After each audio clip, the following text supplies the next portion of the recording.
ধর্মনিরপেক্ষতার পক্ষে কথা বলা ছাড়া কোনো উপায় নেই। এখানে মানুষের ধর্মনিরপেক্ষতার সম্পর্কে ভুল ব্যাখ্যা দেয় একটা গ্রুপ, যারা ধর্মীয় সংঘাত সৃষ্টি করে মুসলমান যে অধিকাংশ লোক মুসলমান তাদের ধর্মীয় আবেগকে ব্ল্যাকমেইল করে তারা ধর্মনিরপেক্ষতার বিরুদ্ধে কথা বলে এবং সচেতনভাবে সেটা তারা অন্যায় কাজ করে। এর বিরুদ্ধে একটি জ্ঞানভিত্তিক সমাজ, ঐক্যের সমাজ, একটি বাঙালি জাতীয়তাবাদী চিন্তায় বাঙালি যে সংস্কৃতি, বাঙালি সংস্কৃতির চর্চা, শিল্প সাহিত্য সংস্কৃতির চর্চা, যেটা 1971 সালের 3রা মার্চের স্বাধীনতা ইশতেহারে যেটা ছিল, সেই আলোকেই যদি আমাদের স্কুল, কলেজ, বিশ্ববিদ্যালয়গুলো পরিচালিত হতো, তাহলে আমাদের এই বাঙালি শিল্প সাহিত্য সংস্কৃতির ভিত্তিতেই একটি জাতিগোষ্ঠী তৈরি হতো, যেখানে মানুষের প্রতি মানুষের শ্রদ্ধাবোধ, মানুষের প্রতি মানুষের ভালোবাসা তৈরি হতো।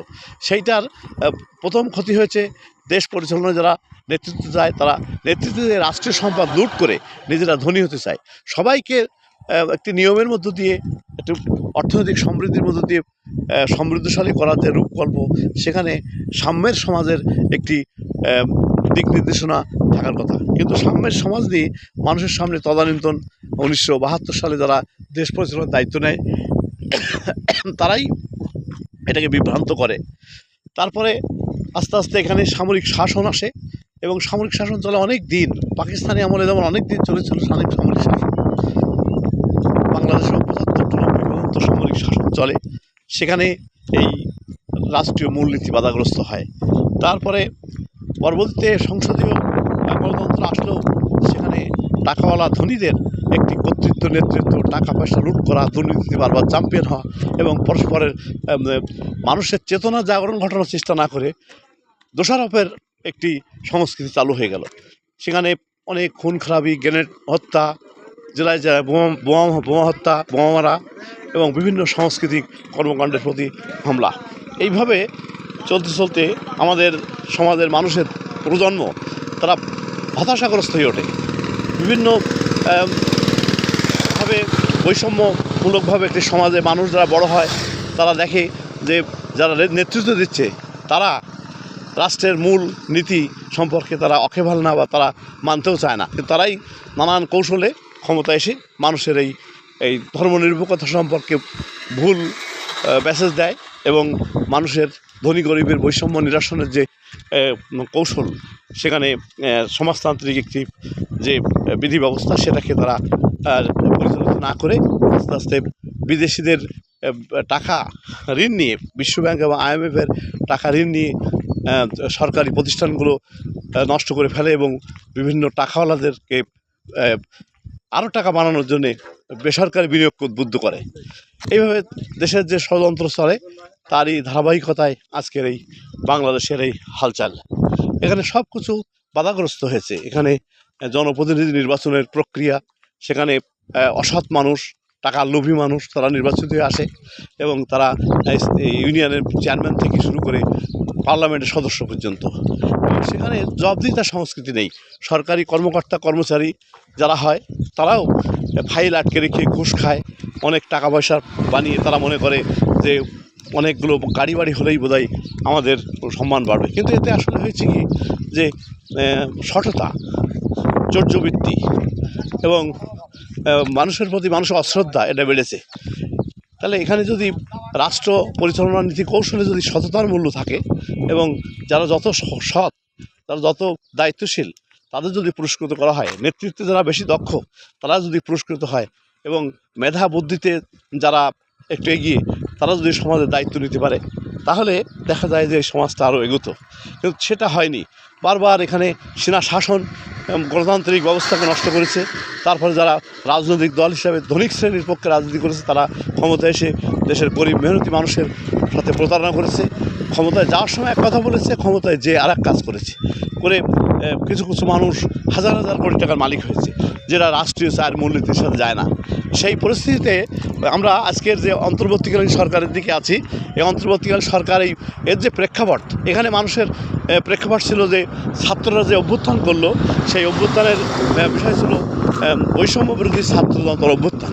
তার মানে আন্দোলনকারী শক্তি বৈষম্যটা স্বীকার করে নিল নিয়ে এখন অন্তর্বর্তীকালীন সরকারের আমলে বৈষম্যের বিরুদ্ধে কী কী উদ্যোগ নিলে হয় সে বিষয়ে আমাদের বর্তমান উপদেষ্টারা খুব বেশি তৎপর নয়।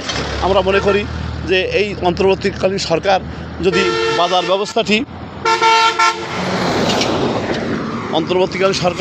ব্যবস্থাটি সংস্কার করত, তারপরে শিক্ষা ব্যবস্থাটি সংস্কার করত, স্বাস্থ্য সেবাটাকে সংস্কার করত, যোগাযোগ ব্যবস্থা সংস্কার করার একটি রূপকল্প জাতির সামনে খাড়া করে যদি বলতো আগামী দিন এই সব বিষয়গুলো আমরা করব, এই আলোকে একটি নির্বাচন হবে, সেই নির্বাচনে যারা নির্বাচিত হবে তারা এই কাজগুলো করবে এবং এই কাজগুলো করলে কী হবে না করলে কী হবে সেটা পরিষ্কার করতে পারত।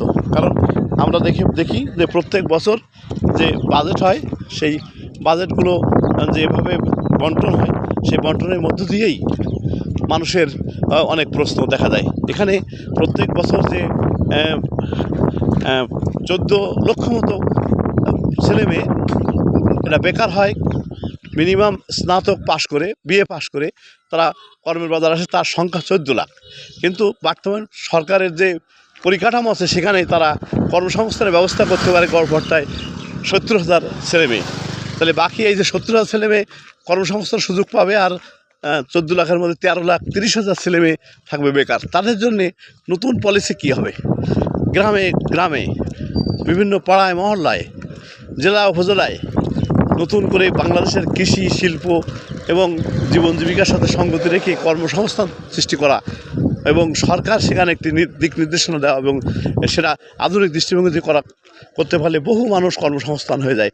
এবং কর্মসংস্থানের জন্যে আমাদের দেশের মানুষ যে জিনিসগুলো ব্যবহার করে সেই জিনিসগুলো উৎপাদনের একটি নীতি কৌশল থাকা দরকার।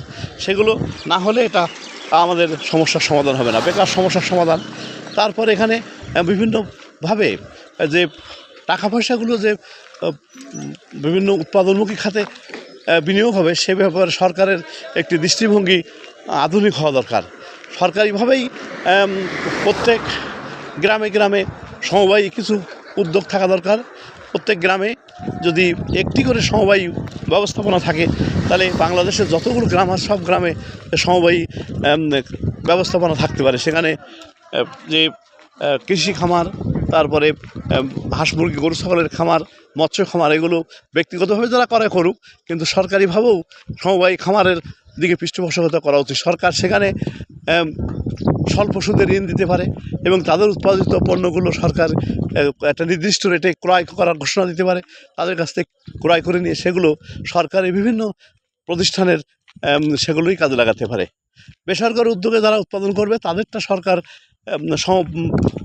কেনার দরকার নেই। বেসরকারিভাবে যারা উৎপাদন করবে তারা বেসরকারি মার্কেটে বিক্রি করুক, কিন্তু সরকার যেগুলো সমবায়ী মার্কেটে উদ্বুদ্ধ করবে উৎপাদিত পণ্য, সে দুধ হোক, ডিম হোক, মাংস হোক বা বিভিন্ন ফসলাদি হোক, সব কিছু যে সমবায়ীভাবে উৎপাদিত হলে সেইগুলো সরকার ক্রয় করে নিয়ে সেইগুলো যদি সরকারি বিভিন্ন প্রতিষ্ঠানে রেশনের মাধ্যমে দেয়, যেমন স্কুল কলেজে খাবারের ব্যবস্থা করা এবং কমপক্ষে 60% মানুষের রেশনের আওতায় নিয়ে আসার জন্যে সেখানে চাল ডাল তেল চিনি লবণ এইগুলো রেশনে দিলে তাহলে এই রেশনের যে চাল ডাল তেল চিনি সমবায় উৎপাদন খামার থেকে ক্রয় করে নিয়ে সেগুলো রেশনে দিতে পারে। দিলে এখানে দেখা যায় বাজার সিন্ডিকেটটা অনেকটা নিয়ন্ত্রণে আসে।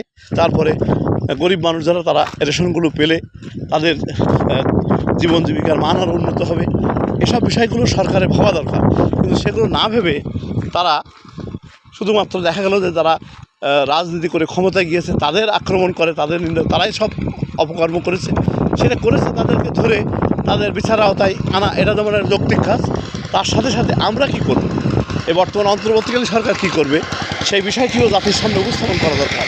সেখানে মানুষ সেখানে পরিষ্কার না, মানুষ কিভাবে সামনের দিকে অগ্রসর হলে আমাদের এই আজকে যে শিশু জন্মগ্রহণ করছে তার আগামী দিনে ভবিষ্যৎ কী, এখানে ছাত্র শিক্ষক আইনজীবী পেশাজীবী বিভিন্ন আমরা সবাই মিলে আমরা এখানে দেখতে পাচ্ছি যে একটি সমতার একটি জীবন, একটু সাম্যের জীবন যদি করতে হয় তাহলে সবচেয়ে বড় বাধা হলো যে ব্যবস্থাপনা। এই ব্যবস্থাপনা, অর্থনৈতিক ব্যবস্থাপনা এমনভাবে আমাদের ঢেলে সাজানো দরকার যে গ্রামে গ্রামে একটি উৎপাদনী ক্ষেত্র হবে, সেখানে সরকারি পৃষ্ঠপোষকতা থাকবে এবং সরকারি পৃষ্ঠপোষকতায় যে উৎপাদনগুলো হবে সেই উৎপাদিত পণ্যগুলো সরকার একটি নির্দিষ্ট রেটে ক্রয় করে সেইগুলো আপনার রেশনিং ব্যবস্থা চালু করা এবং অন্যান্য বিষয়গুলো নিয়ে আরও গবেষণা করে বের করা। এইভাবে একটি রাষ্ট্র রাজনীতির পরিবর্তন হলে ভালো হতো, কিন্তু আমরা দেখতে পাচ্ছি রাজনীতির নামে এখানে উগ্রতা, ধর্মীয় উগ্রতা। এখানে একটা প্রশ্ন উঠছে যে এই দেশ সৃষ্টির জন্য যারা বিরোধিতা করেছিল তারা মনে করে এই দেশটা ধর্মের ভিত্তিতে হলে ভালো হয়, কিন্তু ৭১ সালে পরাজিত হয়েছে। কিন্তু তারা ব্যবসায়ী সিন্ডিকেট তারা দল একটা পরিচালনা করে, তারা ব্যবসায়ীদের শেয়ার নিয়ে কিছু ব্যবসায়ী সিন্ডিকেট করে মিনিমাম একটা লক্ষাধিক মানুষ তাদের এই যে ধর্মীয় সংগঠন, বিশেষ করে জামাত ইসলামের সংগঠনে কাজ করে এবং তারা সেই সংগঠনের কে পুঁজি দিয়ে তারা একদল পরিবাহিনী রেখেছে এবং তারা মানুষের সামনে মাঝে মাঝে শক্তি প্রদর্শন করে। তাদের নিজস্ব কোনো দিক নির্দেশনা নেই যে রাষ্ট্রটা কোনভাবে চললে দেশের বেকারদের কর্মসংস্থান হবে, বিভিন্ন মানুষের জন্য একটি সাম্যের সমাজ হবে, সে বিষয়ে তাদের দিক নির্দেশনা নেই। তারা অনেকটা দেখা যায় মানুষের মধ্যে যে ধর্মীয় আবেগ আছে সেখানে নবী তা সাহাবাদের বিভিন্ন নাম ব্যবহার করে মানুষেরকে ইমোশনালি ব্ল্যাকমেল করার একটি চক্রান্তে তারা লিপ্ত। 1971 সালেও যেমন ইমোশনালি ব্ল্যাকমেল করে তারা বলছিল পাকিস্তান আল্লাহর ঘর রক্ষা করতে হবে, সেই কথা বলেই তাদের বিরুদ্ধে অভিযোগ হলো তারা যুদ্ধ অপরাধী। এবং তাদের ছাত্র সংগঠন তারা ইদানিং শোনা যায় তারা ছাত্রলীগের মধ্যেই ছিল, যারা পেটুয়া বাহিনী তাদের সাথে ছিল। এখন ছাত্রলীগ তারা রাজনৈতিকভাবে অভ্যুত্থানের মধ্য দিয়ে তারা পরাস্ত হওয়ার পরে তারা এখন নিজেরাই দাবি করছে আমরা সব শিবির। একথা বলে একটা প্রমাণ করছে যে মানুষের সামনে সবসময় একটি ব্ল্যাকমেল করার একটা চক্রান্তের সাথে এরা যুক্ত। আজকে বাংলাদেশে অপরাধী যেই হোক, ৭১ সালের অপরাধী হোক আর বর্তমানে অপরাধী হোক, এই অপরাধীকে বিচার করতে গেলে একটি বিচারহীন সংস্কৃতির থেকে বেরিয়ে আসতে হবে। তার জন্যে আমাদের তরুণ প্রজন্ম একটা গ্রুপ মনে করে বিচারহীন সংস্কৃতি থেকে বেরোতে গেলে ৭১ অপরাধীদের বিচার করতে হবে, আবার ৭১ পরবর্তী রাষ্ট্র পরিচালনা করতে গিয়ে যারা লুটপাট দুর্নীতি করেছে তাদেরও আইনের আওতায় আনতে হবে। সেই দাবিটি যারা তরুণ প্রজন্ম করছে, তারা সাম্যের সমাজ চায়, তারা বৈষম্যহীন সমাজ চায়, তারা মানুষের মুক্তি চায়। তাদের এই কথাগুলো দিয়েই আগামী দিন আমরা চলতে পারি। সেখানে আমরা দেখেছি যে আগের সরকার আমলে গণজাগরণ মঞ্চ হয়ে সেখানে যুদ্ধ অপরাধীদের বিচার চাই এসব স্লোগান হয়েছিল। এখন হঠাৎ করে অন্তর্বর্তীকালীন সরকার আমলে দেখা যাচ্ছে যে উগ্র ধর্মীয় মৌলবাদী গোষ্ঠী তারা মনে হচ্ছে আমাদের জন্য নিরাপদ জায়গা এবং তারা প্রকাশ্যে তারা আনন্দ উল্লাস করছে এইটি বর্তমান একজন যুদ্ধ অপরাধীদের যে বিচারে খালাসের ঘোষণা দেওয়ায়। এবং জনগণ যারা মুক্তিযুদ্ধের চেতনার পক্ষের মানুষ, যারা গণতন্ত্র মানুষ, কেউ বিশ্বাস করে না এই মানুষটি যুদ্ধ অপরাধের থেকে মুক্ত ছিল। সে ছিল যেহেতু সেই সময় ইতিহাস ঘাটলে তার অনেক তথ্য প্রমাণ পাওয়া যায়। আমরা মনে করি এরকম ব্যক্তিগত আক্রান্ত না, এখানে বাংলাদেশ যারা এসব তার ক্ষমতা ব্যবহার করে রাষ্ট্রীয় সুযোগ সুবিধা নিয়ে অন্যায় করে, লুট করে, বিচারের বাণীকে বৃদ্ধাঙ্গুলি দেখায়, তাদেরকে অবশ্যই আইনি আওতায় আনতে হবে। আইনি আওতায় আনার জন্যে বিচার ব্যবস্থা অত্যন্ত স্বাধীন থাকতে হবে এবং দেশের শিক্ষা ব্যবস্থা থাকতে হবে গণমুখী, এবং তার সাথে আমাদের এই যে সমাজ, আমাদের ৩০ লক্ষ মানুষের শহীদের মধ্য দিয়ে যে দেশটা হলো, সেই দেশটা যেন আর বিচারহীন সংস্কৃতির মধ্যে না পড়ে, আর যেন লুটপাটকারীদের হাতে না পড়ে, আর যেন অগণতান্ত্রিক শক্তি এই দেশ পরিচালনার সুযোগ না পায়, সে ব্যাপারে নতুন একটি বন্দোবস্ত, নতুন একটি গণতান্ত্রিক ব্যবস্থা আনতে হবে। সেখানে সংস্কার করে পার্লামেন্ট এর যে দ্বিকক্ষ পার্লামেন্ট, সেখানে সেটা কিভাবে হবে সেটা জাতির সামনে উপস্থাপন করা। সেখানে প্রদেশ হবে, মানে 18 কোটি মানুষকে কমপক্ষে 6 থেকে 8টি প্রদেশের মধ্যে যদি তাদেরকে নিয়ে যাওয়া যায়, তাহলে মানুষের অনেক যে রাষ্ট্রীয় সুযোগ সুবিধা, রাষ্ট্রীয় সেবা, সেগুলো পাইতে সহজ হয়।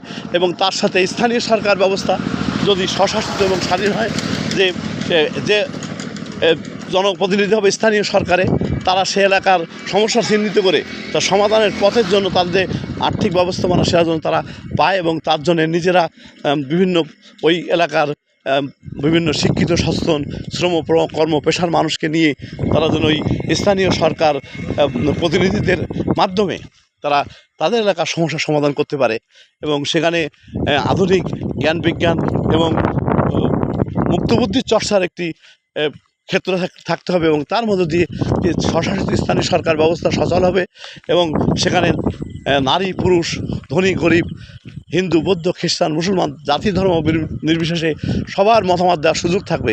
এই ধরনের একটি স্বশাসিত স্থানীয় সরকার, তারপরে প্রাদেশিক সরকার, তারপরে দ্বিকক্ষ পার্লামেন্ট, এসব বিষয়গুলো নিয়ে জাতির সামনে ক্লিয়ার করে খুব তাড়াতাড়ি একটি নির্বাচনের দিকে চলে যাওয়া উচিত। গেলে দেশের প্রজাতন্ত্রের কর্মচারী তারাও তাদের কাজগুলো ভালো করতে পারবে এবং যারা বিভিন্ন উৎপাদনের সাথে যুক্ত তারাও নতুন করে আশার সঞ্চার পাবে। যখন তারা শোনে যে আমাদের দেশের টাকা পাচার হয়ে গেছে, তখন একজন কৃষকের বুক ফেটে যায়। যখন দেখে যে একজন সরকারি কর্মকর্তা অবৈধভাবে অনেকগুলো সম্পদের মালিক হয়ে তারা বাড়িঘর বানিয়েছে, তখন একজন শ্রমিক খুব কষ্ট পায়, কারণ সেই শ্রমিক খাটুনি কেটে তার ছেলেমেয়ের কিন্তু ভালো লেখাপড়া শেখাতে পারছে না। যখন দেখে যে একজন জনপ্রতিনিধি বিভিন্নভাবে টাকা পয়সা নিয়ে বিদেশে পাচার করে দিয়েছে, তখন সেই এলাকার একজন কৃষি উদ্যোক্তা বা একজন মৎস্য উদ্যোক্তা যেই হোক, তারা তখন কষ্ট পায়। আমরা যে বৈধভাবে এত কষ্ট করছি, আমাদের কী হবে? এর থেকে বেরোতে গেলে আমাদের এখন নতুন একটি বাংলাদেশ করতে গেলে লুটপাট, দুর্নীতিমুক্ত, শোষণমুক্ত, সাম্প্রদায়িক গণতান্ত্রিক একটি বাংলাদেশ গড়ে তোলা দরকার। সেই গড়ে তুলতে গেলে সেখানকার আধুনিক শিক্ষানীতি, আধুনিক স্বাস্থ্যনীতি, আধুনিক কৃষিনীতি, আধুনিক শিল্পনীতি সবগুলো জাতির সামনে উপস্থাপন করে আমরা যেন আগামী দিনের জন্য এই বাংলাদেশের তরুণ প্রজন্মের জন্য একটা ভালো বাংলাদেশ উপহার দিতে পারি, সেই চেষ্টায় যেন আমরা থাকি। এতক্ষণ যারা আমার কথা শুনলেন সবাইকে ধন্যবাদ।